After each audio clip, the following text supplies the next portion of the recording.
Welcome to another episode of Sports Vibe. I'm your host, Arnav Sarkar, here with episode 84, a very special time of the year. It is time for the first round of the playoffs for NBA and NHL starting today.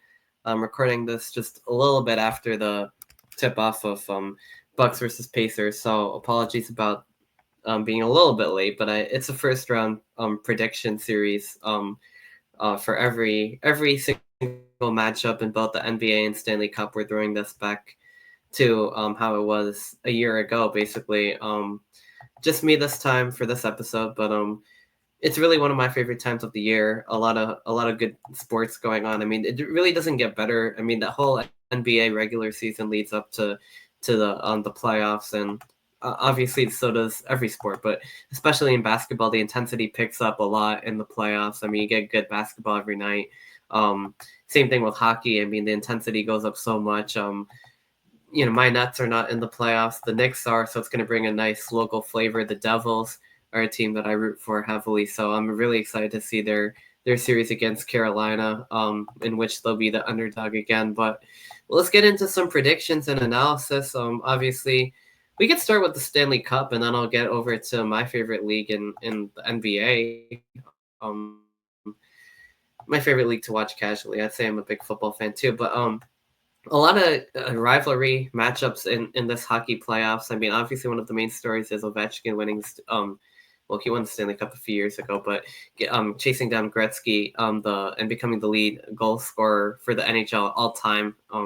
Passing 894. I think he has like 897 goals. But I mean, the Caps are really good this year. But we'll start with that matchup against Canadians. They're a rebuilding team, but I mean, they were able to get the final spot over the Blue Jackets. I mean, obviously, with what happened with Johnny Gaudreau, I would have loved to see Columbus in the playoffs, but the Capitals with 51 wins, I believe 111 points. I mean, they're very, very good. Canadians sneaking in, they have good vibes, but at the end of the day, I think the Capitals are going to be too much. Ovechkin and his team are motivated. So I think Washington takes them down. I'm seeing expert predictions have it in 6. I would even say maybe in 5. I think Washington, they have a lot of firepower, a lot of goal scoring. Obviously, Ovechkin. I think Washington gets this one to go. They are moving on to the second round. But an exciting, emphatic return to the playoffs here from Montreal. Since their 2021 Cup Finals in the bubble year, but I think the Capitals also making their return. I think for the first time in several years. I think they break through there, move on, and then now over to the New Jersey Devils. That's my team. Going against the Carolina Hurricanes. No Jack Hughes for New Jersey. I think that's going to be a big hit with with their captain, one of their best goal scorers. New Jersey has a very good power play, third ranked power play. I believe second ranked penalty kill, but Carolina has the first ranked penalty kill. So a very scrappy defensive team. I mean, the Hurricanes. I mean, they just play a very physical, grinded out style of hockey. That puts pressure on the other team. Obviously, the favorite. They've been a thorn in New Jersey's side recently. They beat them in 2023. I believe they also beat them in another year. So same team. Hurricanes obviously getting rid of Martin Necas and Mikko Rantanen, who's going to be who's right now I believe on the Wild or on the Dallas Stars, and going against his former team in the Colorado Avalanche. So that's a big storyline there with Rantanen out, but no longer in Carolina. I mean, yeah, I mean the goalies for New Jersey. I mean, Jacob Markstrom has been really good. I mean, they have Jake Allen as well. Carolina with Frederick Anderson, Pyotr Kochetkov. So I think the Devils have a chance of making this competitive. I mean, they play really good special teams hockey. But I mean, I think in the 5-on-5, I think Carolina is going to be better. So we'll see if New Jersey can close the gap. I mean, it's going to be a lot because without you know without their guys. I mean, yeah. I mean, without Jack Hughes, it's going to be tough for New Jersey with the injuries they've had. Although they've seen the return of one of their other players.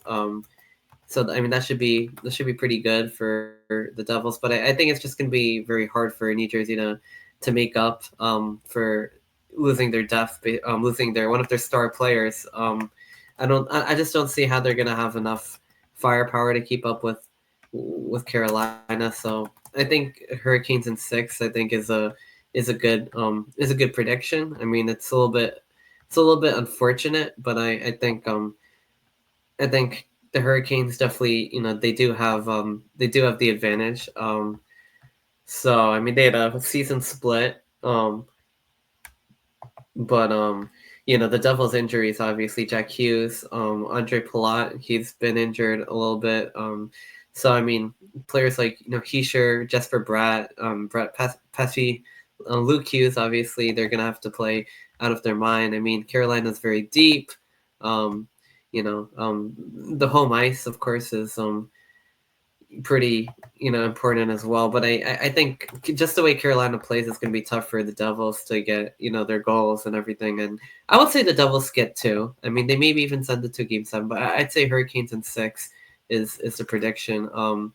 Even with Dougie Hamilton returning, that's the name I wanted to focus on for New Jersey. It just feels like it's just not going to be enough. So even though the special teams are very good for the Devils, I mean, they are also the same for Carolina. I think their physical brand of hockey is just going to be too much, even without a lack of elite scorers. I mean, I think they're still going to be able to hold off the Devils. I think the Devils get a couple of games at home, maybe one on the road, maybe one at home. I think they steal a couple in the series, but I think Carolina takes it in 6. So I got Caps in 6, Canes in 6. Maple Leaf Senators, this is the Battle of Ontario. Brady Tkachuk, uh, the brother of Matt Tkachuk, Tim Stussy, Jake Sanderson, very good players. Ottawa making their return to the playoffs for, I believe, the first time since like 2016, which is quite hard to believe. But they have been a very like bottomish team in the NHL for years. I mean, they have not been great. My first ever hockey game was actually Ottawa versus New Jersey at Prudential Center. So, but I believe we lost, but that's not the point. But Toronto, the Maple Leafs look very good this year. They have Austin Matthews, Mitch Marner, William Nylander, John Tavares, some really good goal scorers. I mean, they have, they're the better team in the standings. I think they're just a better team overall. I mean, 108 points in the Atlantic. Senators wild card with 97. The Devils have 91. Hurricanes 99. Both on losing streaks, actually. Hurricanes have lost 3 straight. I don't know if they've been resting anyone or like what the deal is, but they just haven't been playing their best hockey, I guess. But New Jersey, Hurricanes have kind of been on the wrong streak. Actually, the Devils are 5-5 in their last 10, but I think it's all about the playoffs. I think the Caps are going to be too good. The Hurricanes are going to be too good. The Maple Leafs are going to be too good here for Ottawa. But a divisional rivalry and a Canadian rivalry, battle of 2 teams in the same province. But I think despite the Maple Leafs' repeated postseason failures and the rivalry of the Boston Bruins, I think this year they break through to the second round. I mean, I think they're able to handle business against their Canadian rivals. Should be a really good series just for that reason. And the final first round series in the Eastern Conference, excuse me, the Battle of Florida. I mean, you got Tampa Bay Lightning versus the Florida Panthers. First time in the last 5 years. I mean, these two rivals have they've clashed, and the Lightning, they won 2 cups in a row. They've been very good. Florida got their revenge. They won the Stanley Cup. They took down Edmonton in 7. So after knocking off Tampa in the first round, I mean, Tampa Bay with Kucherov, Brain Point, I mean, Vasilevsky, I mean, the Lightning are back and ready here. They come in with 102 points, slightly better team. Florida, the Stanley Cup defending champions, they have 98 points. The last game was between the two, actually, in the regular season. That was a Lightning win, 5-1 in the last game of the regular season. So a little playoff tune-up there, but the action, really doesn't get started until the playoffs. Game 1 on Tuesday. They spread all these out really interestingly as well, but this is going to be a tough series to pick. I think the Lightning are the favorites in this one, but Florida obviously has their scrappiness. I mean, they beat the Boston Bruins as one of the biggest underdogs. They've won the Cup. They've knocked off Tampa Bay. I mean, I wouldn't put it past them to do it again. Like I feel like you got to pick some upsets here, but I don't know. I haven't watched like a lot, like too much hockey. But the problem here is Matt Kachuk has been sidelined since the Four Nations face-off, and he's their best player. So I think for that reason, like I would probably have to go like Lightning in seven. So I just don't know without Kachuk if they could take down a team like Tampa Bay, who's really been hot lately, despite the 4-0 loss to the Rangers at the Garden. But I think I'm gonna have to go Tampa Bay, especially with Kachuk not being available right away. But it should be a really good series, probably the best series of the first round in the East. And there's just a lot of good series. So Caps in six, Canes in six. Leafs in six, I would say, probably, maybe even five. And then no offense to the Senators, but um and then Lightning in seven, I think sounds just about right. But yeah, so I mean I think that's how the Eastern Conference playoffs will go in the first round there. Shifting over to the West, we got our President's Trophy winners, the Winnipeg Jets. Canada getting a lot of teams into this dance. I mean, Toronto, Ottawa, Montreal in the West, Winnipeg sitting with 116 points, leading the NHL. I mean, they have a first round matchup here with St. Louis, and then the Oilers playing the Kings for I think the fourth year in a row in the first round. But yeah, no, I mean the Blues have been really hot. I mean, pushing their way into the playoffs after they were all for dead, all but dead, and we've seen that happen before, and we've seen the Blues win the Stanley Cup, but a very good defensive team as well. But the Jets have scored 273 goals, tied for fourth in the NHL. So and the best goalie right now. I mean, not only the Vezina Trophy favorite, but a MVP candidate in Connor Hellebuck. I mean, very good player. But I don't know. I'm seeing predictions where the Jets defeat the Blues in seven. I've seen the Blues defeat the Jets in seven. I mean, I know the Blues are hot, and the Jets are the President's Trophy winner, but I think that's for a reason. 20 points better in the standings. I'm going to be a little bit more bold about this prediction. I'm going to go Jets in six. I think the Blues might take a couple, but I think Winnipeg is going to be too good here. I think it's going to be, I don't want to say five, but I think six. I think the Jets should be able to pull that one away. I don't think it's going to be as close as people think. So you got to be bold in these predictions. So I'm going to go Jets in six here. I mean, we'll see, but I mean, I feel pretty confident in that prediction. As someone who doesn't follow hockey like a ton, but I think I feel pretty solid about taking the Winnipeg Jets. The Stars versus the Avalanche. Two really good teams that can make a run. Although the Stars have lost a whopping 7 games in a row, so I just don't know what's been going on there, like what they're thinking. Like that just doesn't bode well for the playoffs. Like, I mean, like I don't know how you even like do that. Like, but they still have 106 points in the season, 50 wins, and the Avalanche right behind them with 49 wins in regulation. It's the Mikko Rantanen Bowl because Rantanen got traded from the Avs to the Stars. He's going to be playing his former team in the series, so that should be really interesting. I mean, the Avs fresh off a cup recently. I believe the Stars were in the cup final, losing to Tampa Bay recently as well. Yeah, I mean, 8 20-goal scorers. Tyler Seguin is going to be making his return. And then the defense hasn't been too great. I mean, right now they're without Miro Heiskanen as well, and the Avalanche has, they have their stars as well, like Cale Makar, Martin Necas, Nathan McKinnon. I mean, those are like solid players for Colorado. It's going to be a really good series. I mean, this one is going to be a really good series between Colorado and Dallas. I think the Avs are the better team. They just have a lot of offensive firepower, but I think Colorado takes this one in 6 as well. So a lot of 6-game series here, but I'm gonna go Colorado. The Avalanche take it in 6 against Dallas. Moving on to Minnesota versus Vegas. I believe that was a series that happened a couple years ago as well. The Golden Knights have always, since their inception, have been a very strong team. I mean, they won the Stanley Cup a couple years ago. They went to the Stanley Cup final, their first ever season, losing to the Capitals, but they've kind of always been in the mix. Last season, they had an early early playoff exit. I forget at the hands of who exactly, but I just remember they did lose early. But always in the conversation. Always an exciting team in the most exciting city. They've long been my second favorite hockey team.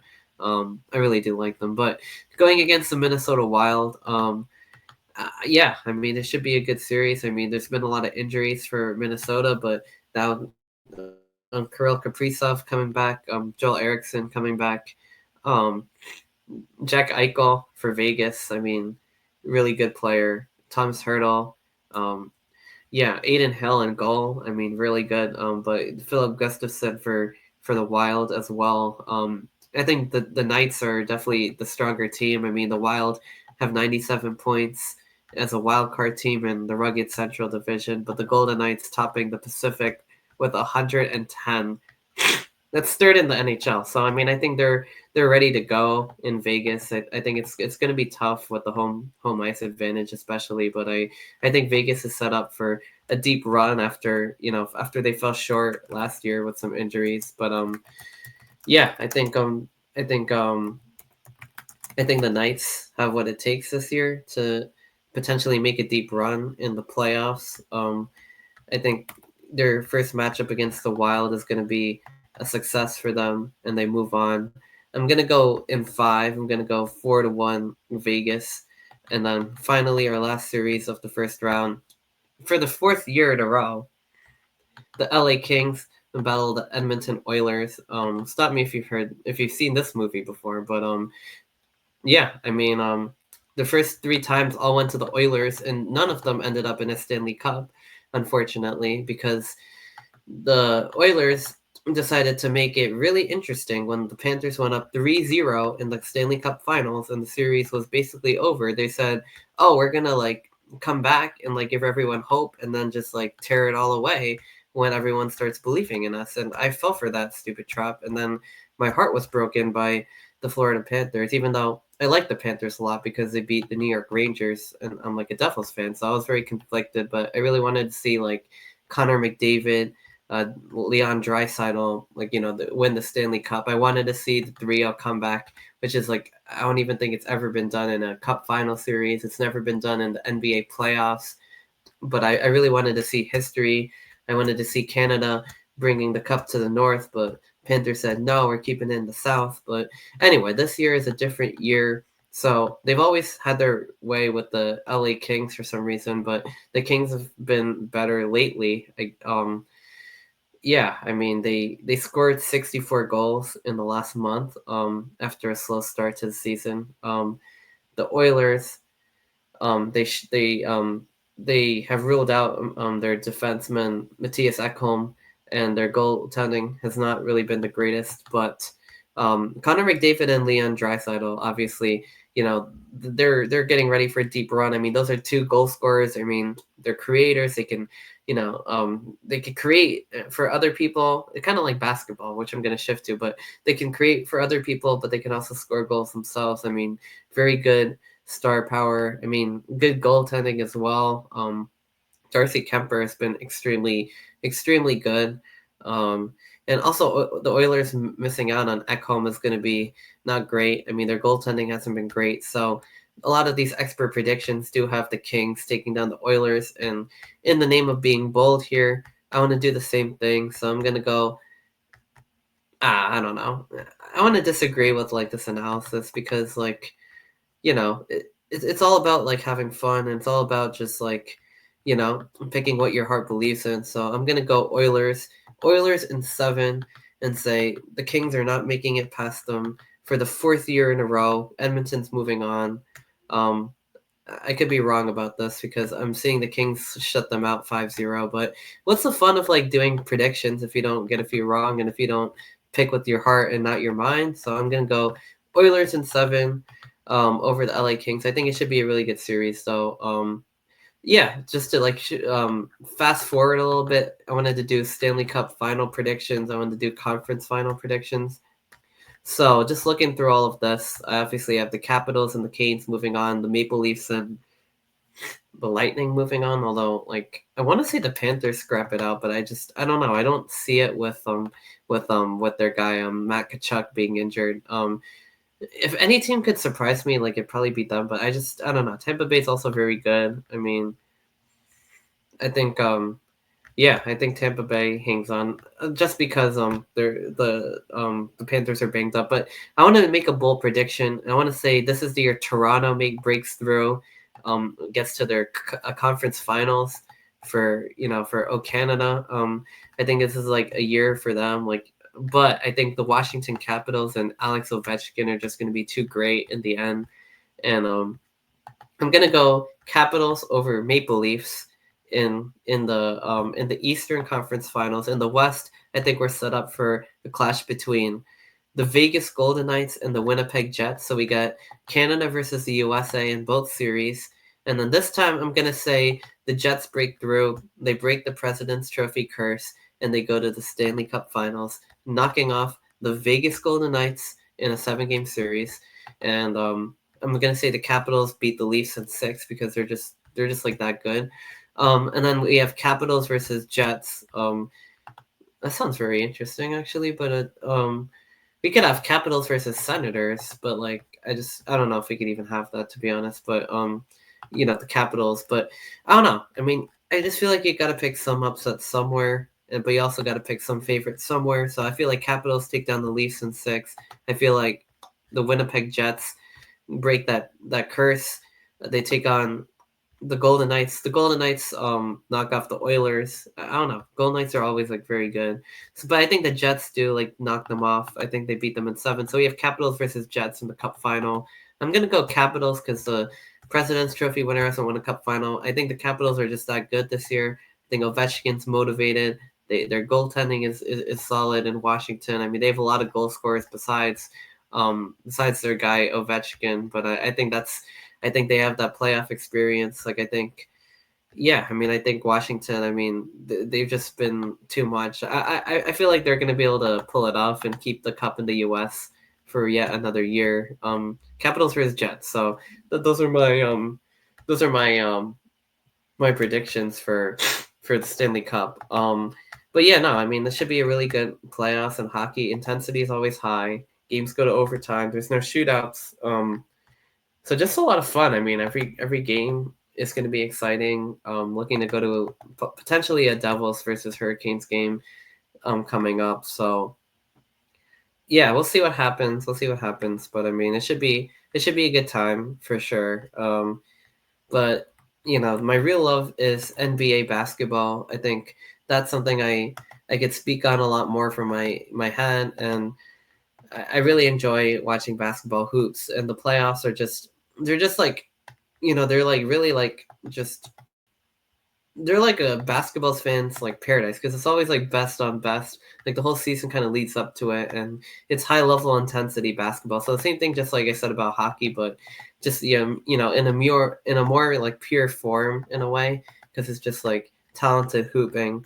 If you're a basketball fan, you totally get what I'm saying. If you're not, never mind. But in any case, to recap the NBA play-in tournament, the Heat were able to overcome being the 10th seed and being the first ever 10 seed to advance. I mean, knocking off the Bulls, which it feels like that's happened like every year in the play-in, knocking off the Atlanta Hawks in overtime too. So the Hawks won't be going to the playoffs. The Heat coming in at 37-45.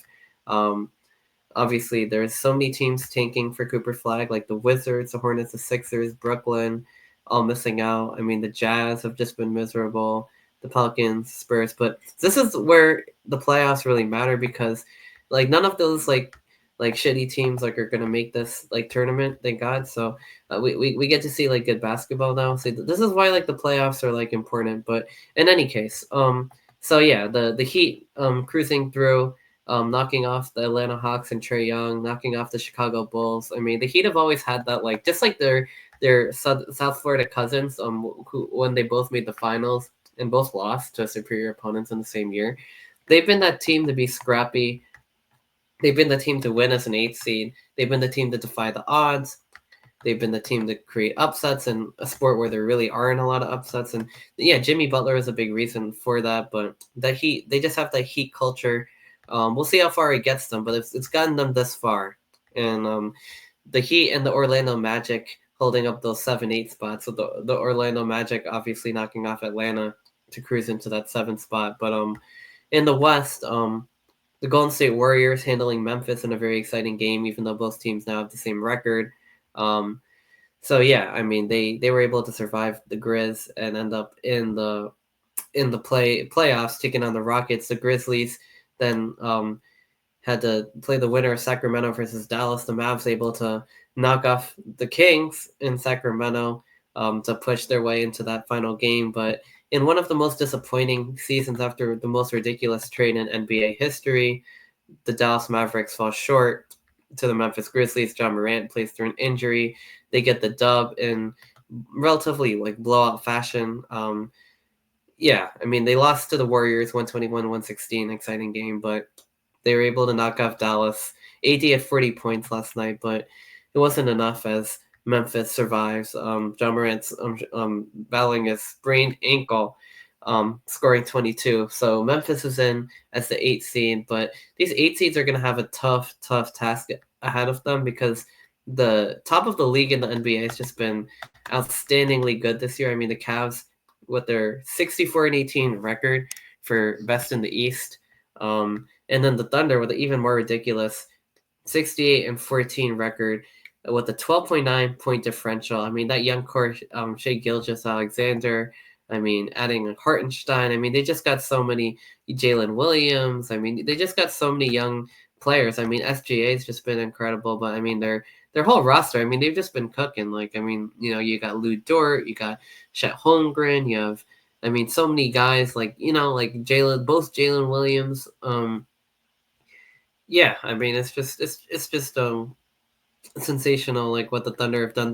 They don't have as many top end talent as a lot of the top guys, but they've been that much better. I mean, in a rugged Western Conference, to create that much separation, win 68 games and only 14 losses is just it's just unheard of. I mean, the second best team in the conference is the Houston Rockets, 52-30, and they have a young core. In the East, I mean, the Celtics really closed the gap on the Cavs, and they've been injured a lot, but they they everyone's healthy. They're only 3 games behind now, but I think we're headed towards a Cleveland Boston semi because our conference finals, because the Knicks just they haven't been able to punch above their weight. But we'll do the first round first, and then just like the NHL, I'll get into those predictions. Cavs versus Heat. I think the Cavs are just too good. I mean, obviously the Heat, they're able to get through and get in, but I think the Cavs might actually just sweep them. But yeah, I mean, it's just I think they're just that much better. I don't even think the Heat take a game, but the way they are, they might take a game. So we might go Cavs in 5, but it's probably just gonna be Cavs in 4. I want to pick a sweep here. Celtics, same thing. I think they're actually that much better. I think. Yeah, Jason Tatum, Jaylen Brown. I mean, you got Paulo Banchero, you got Franz Wagner. I mean, the Magic just aren't quite that good. I mean, I'm going to go Celtics in 4, Cavs in 4. The Knicks versus Pistons is a very good series. The Pistons making the playoffs for the first time in I don't even know how long. I mean, they've been very miserable, but this year into the playoffs, Kate Cunningham. I mean, they've been pretty good. Yeah, they've been pretty good. A lot of people see the series going extended all the way to 7. I could see that, but the Knicks, there's just something special about the Knicks and the way they've been last season. I think they can build on it this season. Excited excited to see those games. I think this could be competitive. I think the Pistons steal a couple, but I think the Knicks end Detroit season in their own building. Knicks in 6. I'm gonna go with that one, but I don't know. I mean, I could see in 7 too, to be completely honest with you, but I want to say Knicks in 6. I mean, they have Karl Towns, they have Julius Randle, Jalen Brunson. I mean, we'll see. But I would like to say the New York Knicks are taking this one in 6 games, maybe in 7, but I'm gonna go with the Knicks. The Pacers versus the Bucks, another first round matchup again. Last year, I believe Giannis was injured, or Dame someone was injured last year. and then the Pacers basically won. I think I don't even remember like what happened. That was it was a weird series between the Bucks and the Pacers last year. The Pacers kind of cruised through. I believe Giannis was injured for a bit of that series. So yeah, we'll see. I mean, but last year the Pacers went all the way to the conference finals. They took down the injured Knicks. Um, so yeah, I mean, this year, I mean, the Pacers have much more experience. I mean, they have Halliburton, Nemhard coming back. I mean, the Bucks with Giannis, Dame Lillard. I believe he's still ruled out, but he's cleared from his right vein thrombosis or whatever he had. But yeah, I mean Dame Dollar. So they're saying he's expected to return game 2, game 3.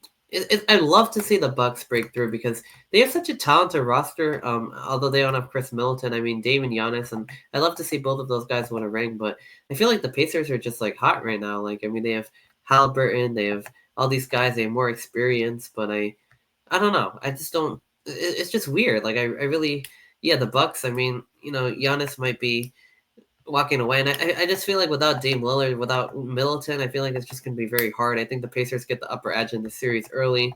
They're the better team. I'm going to go Indiana in 6 games. And then like looking through this Western Conference, this is where the fun really is in the playoffs. I think each of these matchups are just so much star power. But the Thunder versus John Morant and the Grizzlies. I mean, the Grizz are very good, but not really. I mean, they've kind of been off and on all season. They've been all right, but it's just I mean, obviously 48-34 is a respectable record, but we're back to the Western Conference of old where even the 8 seed has like 48 wins. I mean, this is the old good days of the West, but the Thunder are just that much better. I think they sweep. Actually, no, I think John Morant and the Grizzlies are good enough to get one, especially with that inexperience. But the Thunder are just a machine this year. I think, yeah, I mean, I think Oklahoma City is just gonna be too good. SGA, I mean, I think they're just gonna be too good. So I'm gonna go Golden State, and not Golden State. I'm gonna go Oklahoma City. Yeah, I'm gonna go Oklahoma City in 5. So yeah, I think that's what happens there. And then just reading through another article right now real quick, but so OKC in 5, just to get that one started. Now second one is going to be the Rockets versus the Warriors, and this is like another throwback to playoff series of old when Steph Curry and Draymond Green and Kevin Durant eventually went up against James Harden, the Rockets, just to agonize them year after year. One of the most talented teams in the Rockets. I mean, basically the de facto NBA Finals. I mean, Steph Curry and the Warriors just knocking them off. I was actually a kind of a James Harden Rockets fan back in the day, so that was a little bit frustrating for me. But since then, I've shifted over to Steph Curry and the Golden State Warriors. I used to hate them, but I've softened my stance on the Warriors a lot. And but I mean, this Rockets team is young. They're inexperienced. They have a lot of talent. They have guys.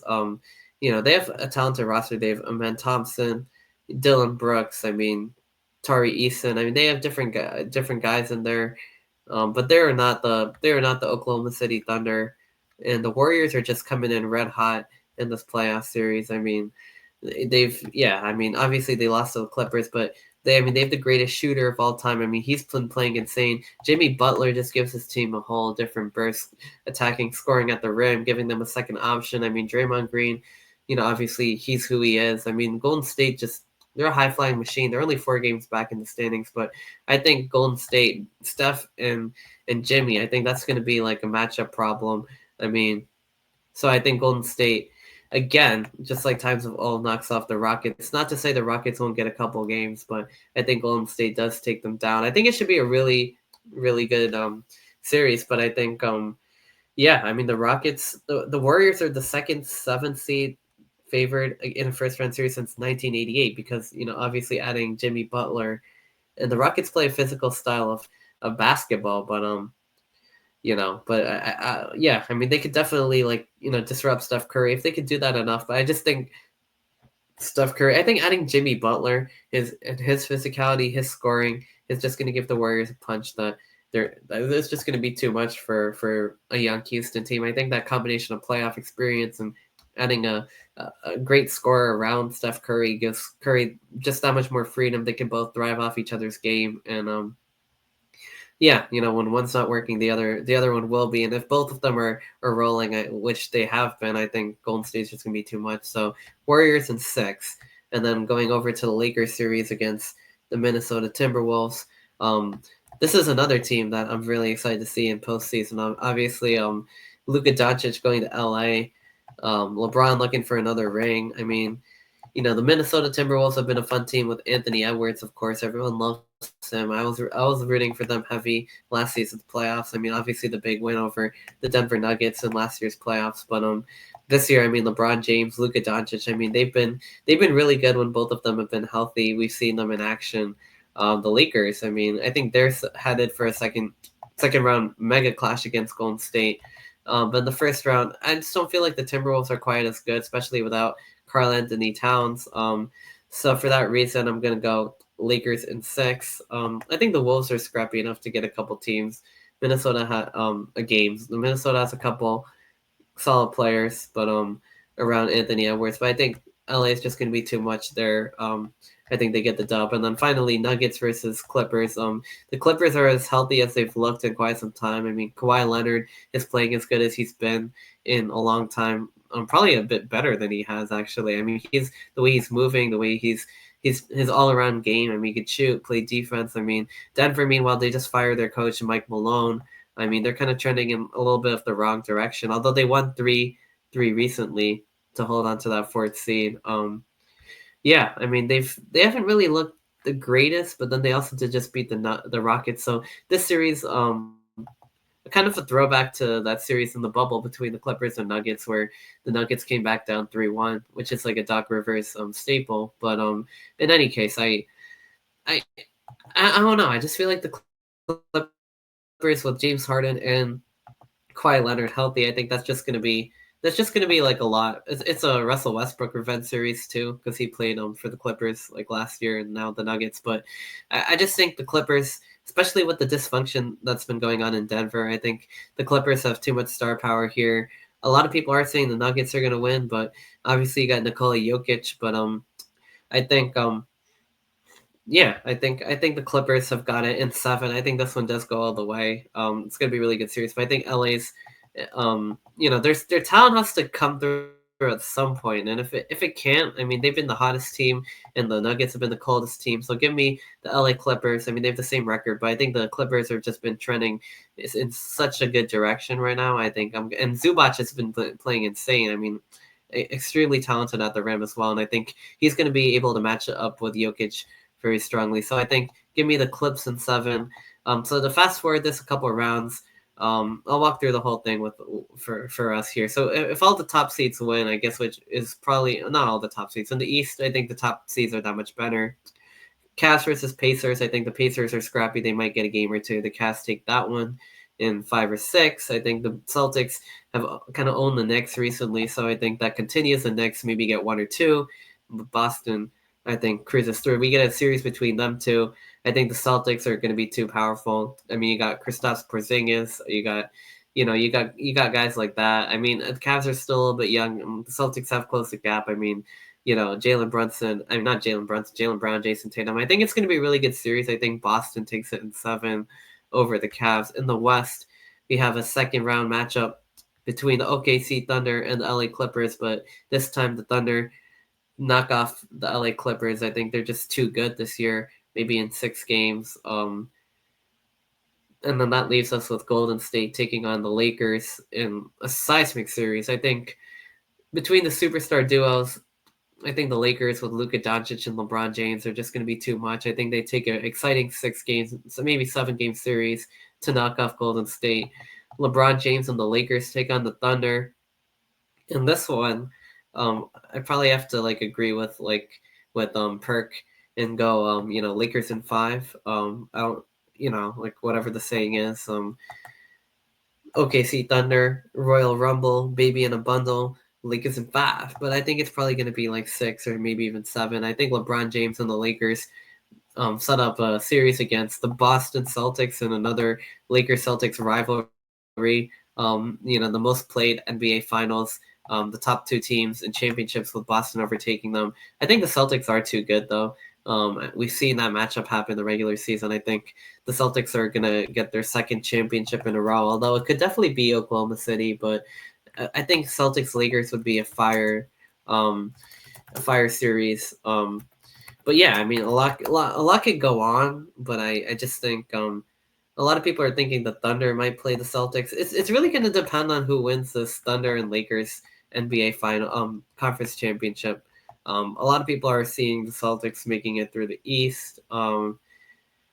Yeah, actually, I don't know. I mean, that's a tough one. I mean, like we could even see Cavs versus Lakers. We could see, I mean, the Warriors breaking through. Like I just don't. It's going to be a very exciting series. But the Thunder knocking off Cleveland. Well, I think they split that series, but they actually swept the Celtics. But they just have a lot. They have a lot going on. I don't know. It's just we'll see what happens. But I don't know. I mean, it's just, you know what? Let's scratch the Lakers. I think I'm gonna go. I think the Thunder take down LA in a 7-game series. They just have too much this year. They have a lot going on with SGA. I mean, they have so much talent, so much shot blocking, so much scoring, so much everything. I mean, like, good perimeter defense. I mean, they have Lou Dort, Caruso, Jalen Williams, Cason Wallace, Chet Holmgren, Isaiah Hartenstein, SGA. I mean, it's just, yeah, I think the Celtics end up playing the OKC Thunder. I think the Lakers lose in 7 in the Western Conference Finals. I think in the East, the Celtics hold off Cleveland, but I think the Thunder will knock off the Celtics to win their first ever NBA championship. It's overdue with Kevin Durant, James Harden, and their other guy on the same team. One of the big threes that failed in historic fashion. I forgot who the third member was. Kevin Durant, James Harden, and was it Paul George, I think, or it was someone like one of those, and Russell Westbrook. Yeah, Harden, Westbrook, and Durant. So I think Thunder are just too good this year. I mean, sweeping the Celtics 2-0, I think is a good omen. So if they can get by Los Angeles, I think, which I think they are the better team. I think yeah, I mean, I think Oklahoma City could take down Boston in the finals. I'm gonna have to agree with the experts here. I want to say the Lakers get through, but I think it would be fire to see Lakers versus Celtics. But I think the Thunder this year, they might be young, but they really just are that good. Like they really are. So yeah, I mean anyone could really do it, but I mean I think the Thunder, I think that 68-14 record and the point differential and they just have so much talent. It's just gonna be hard to see any team really breaking through. I mean, obviously the Lakers playing the Thunder in recent games, they had a little bit of a split. I mean, they had a big win and then a loss. So I think it's just gonna be a good series. But I think Thunder over Celtics is a fair pick for that championship series. But yeah, no, I mean this first game here is already underway between the Pacers and Milwaukee. Pacers with a 7-point lead in the second quarter, game 1. So we're on the board. We are underway. But other things to keep in mind. I mean, MLB season has started, so just to look through some of the early analysis going on here. I mean, the Yankees have been pretty good, 13-7, lead their division. They've won 5 games in a row now. I mean, Ben Rice has played really good. I mean, their rotation looks pretty good. So I mean, that's promising. I mean, the Blue Jays also pretty solid. It's very early. It's too hard to predict anything. The Tigers standing out as first in the AL Central. White Sox are already 4-15. The Rangers 12-8. So it's very early again. Like we don't really know, but the Dodgers, 15-6, the Padres 15-5. I think they're both red hot. The Rockies somehow already 3-15. I mean, that's just pathetic. I mean, Buskins and the Pirates 8-13. It's just shaping up kind of similar, but the Chicago Cubs 13-9. The Braves surprisingly 6-13. I mean, that's a little bit unexpected for an Atlanta team who's always been competitive. The New York Mets with Juan Soto, they're 13-7. First place in the NL East. Phillies at 12-8. So yeah, I mean, it's just pretty good stuff there for Major League Baseball. But yeah, no, I mean, I think it's pretty early, but just yeah, Yankees they've been buzzing. The NFL draft in less than a week. We are officially 5 days out, and I think the consensus analysis here is that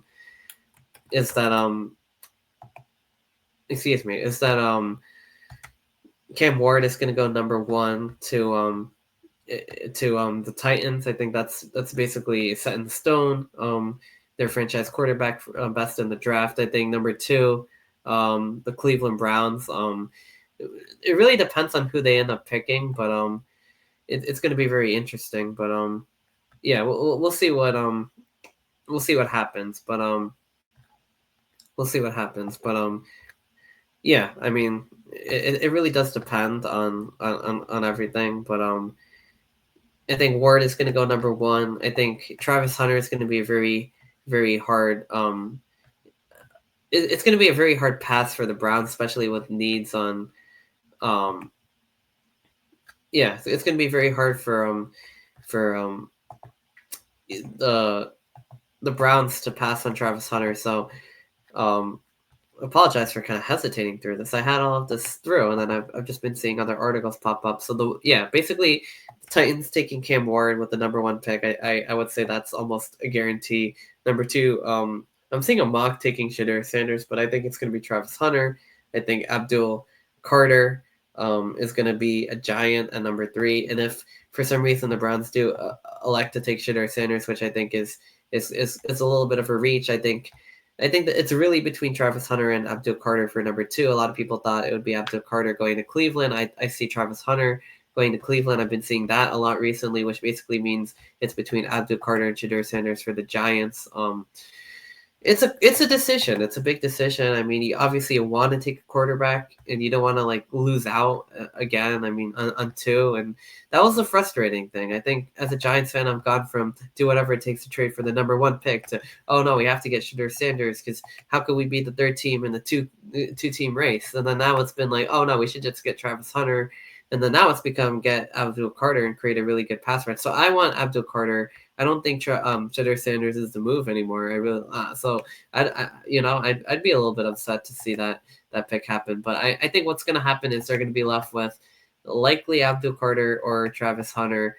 I think it's going to be Abdul Carter going at 3 because I think Travis Hunter is going to be going at 2. The Patriots probably going to take a offensive lineman maybe at 4. We'll see. And there's so much talent. I mean, Mason Graham. They have Ashton Genty. Armand Membu. We're probably going to have a live stream for the top 10 to maybe 16 picks. We'll see how it goes. I'm going to bring my friend on, but I'm so excited. I mean, there's just so much talent in this draft. There's so many different ways this could go down. There's just so many things. And then where does Jalen Milroe go? I mean, we'll have to see. We'll have to see. I mean, Jalen Milroe with the higher upside. I mean, with a little bit more of a kind of risky. He's fumbled a lot. He has a lot of growing to do, I guess, to really put his game together. But he's a great runner. Yeah, I mean, I could see that. A lot of people saying him going to the New York Giants, but I really like Jackson Dart. I think he's more pro-ready, although he's a little bit risky, but not nearly as risky as Jalen Milroe. I really want to see them get Jackson Dart, whether it's the end of the first, top the second. But we'll see what they do. I mean, everyone has a different story on the Giants, but I think we're starting to line up in terms of Abdul Carter. I think that's pretty expected. The consensus now is Cam Ward, Travis Hunter, Abdul Carter, and then we'll see what we do with the quarterback pick. I mean, I've seen Tyler Show, which I think would just be a horrible like mistake. I just don't really. There's so many quarterbacks in there where the Giants are. It's just really disappointing. Like, to see the Giants want to sell on a guy like that. But getting someone as a backup, I think might not be a project. I mean, you can get Milrow, you can get Dart is my favorite. I've seen Kalmanungai here in the draft, which I've done for myself. I mean, I obviously from Rutgers, he has a great cut and he has not fumbled. They need physicality. I mean, if they can get him later on, I think that would be a really good late round pickup. But I mean, they need a defensive tackle. Hopefully they can get someone in the third round. They need an offensive lineman. Hopefully maybe in the second round. Like I would love to see somehow all of this coming into fruition. But in my mock draft, I mean, I had Shadur Sanders going with the number with number one. I'm not number one, but I would have I see the Giants potentially taking Sanders, but I would say they take Carter and they get their quarterback in the second round, which frees them up for later round predictions. They're gonna have to get another offensive guard here or offensive tackle, one of the two. There's a lot of great ones on the board. The defensive tackle is a position of need for the Giants. I mean, obviously you get your quarterback in the second round.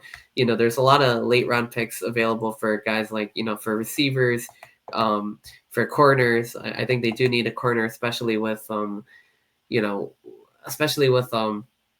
losing Paulson to Debo. I think they do need a corner. So, and then just skill positions across the board. So we'll see what happens. I mean, that's a lot later in the draft. I think the big question is, what do the Giants do at number 3? What do they do at 34? How does the top 3 picks go? How did the top 10 picks go? Where does Shadur Sanders end up going if he falls through? Does he go to the Saints? Does he go elsewhere? Because I think Derek Carr, they might need a quarterback. So how far does Shadur Sanders fall exactly is where it gets really interesting as well. I think it's going to be Cam Ward going at 1, Travis Hunter at 2, Abdul Carter at 3. I mean, the Patriots, they need an offensive tackle. Do they take Ashton Genty? Does Mason Graham go to the Jaguars? I feel like that pick is meant to be. Do the Raiders take Shadur Sanders? That's a very real possibility. What do the Jets do? Do they get a chance with Shadur Sanders, or they probably don't? Do they take an offensive tackle? What is their pick? And then Jalen Walker. I mean, where does Jackson Dart go? I mean, the Saints need a quarterback. Is Shadur Sanders gonna fall to them? Or are they gonna take Jackson Dart? Where does Will Campbell go, the offensive tackle? I mean, there's just so many questions. I mean, then you got, after all of that, I mean, you got guys like Will Johnson, the cornerback out of Michigan. I mean, just elite talent. I mean, Matthew Golden. It would be interesting if he stays in Texas, goes to the Cowboys. I mean, you got Tyler Warren, the tight end. So it's just, you keep going down this list. And then, Jahdae Barron, Giad Campbell, Calvin Banks, Michael Williams, Ted McMillan, and then Emeka Egbuka, Marion Hampton. Where did these running backs go? Derek Harmon, the D tackle out of Oregon, Colston Loveland. I mean, just so many different players. Shamar Stewart on the edge. There's just so much talent in this draft, and then it kind of cools down. What do the Eagles and the Chiefs do? How do the Chiefs need to bolster their offensive line? Obviously, do the Eagles get another defensive tackle to bolster their already talented pass rush? So there's just so many questions as to how this draft is going to go. But especially for the Giants, what do they do? Do they get their quarterback? Do they wait? I just don't think you can. I just don't know. I just don't think Shadur Sanders has explosive traits for the number 1 pick.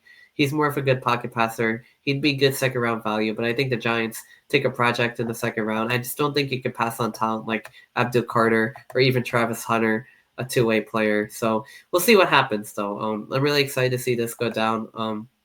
As I said, I'm probably going to do a live stream with my friend Shubham. We've had him on previous episodes to do a little NFL live stream for at least the first 10 picks. We're going to try to maybe push it to maybe 16, maybe even further if we can do enough analysis. But I really want to. I really want to see. I really want to see this come to fruition here for the New York Giants. Like, how does this go? Do they take Abdul Carter? Do they take Shadur Sanders?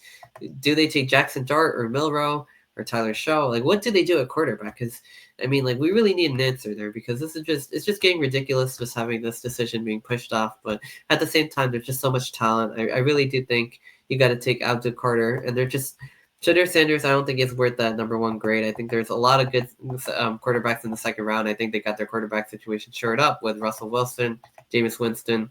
I think more time is bought. So I think that allows the Giants to take a quarterback. But is that going to be in the second round? Is that going to be the Jalen Milroe pick that a lot of people are saying? Or do they go for a Jackson Dart? Do they go for Tyler Show later on? Like, they've worked out a lot of different options. So I feel like there's going to be some curveballs in here.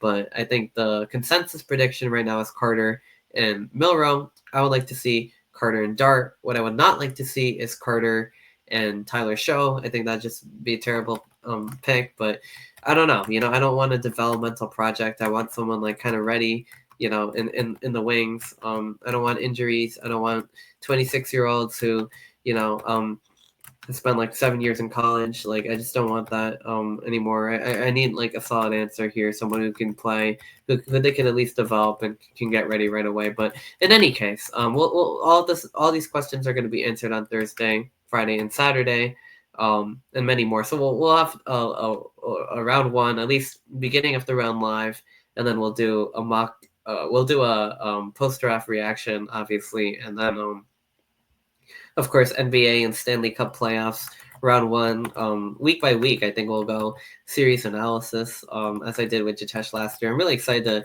to bring all of this back again. But yeah, no, it's been a good little solo episode here. Enjoy the warmer weather. Enjoy the NBA playoffs, Stanley Cup playoffs. Best time of the year. NFL draft. We're 5 days away. So yeah, for Giants fans especially, I mean, and other teams at the top of the draft, this is a big one. So in the meantime, enjoy the playoffs, enjoy the warmer weather, enjoy the start of baseball season and the end of school and everything.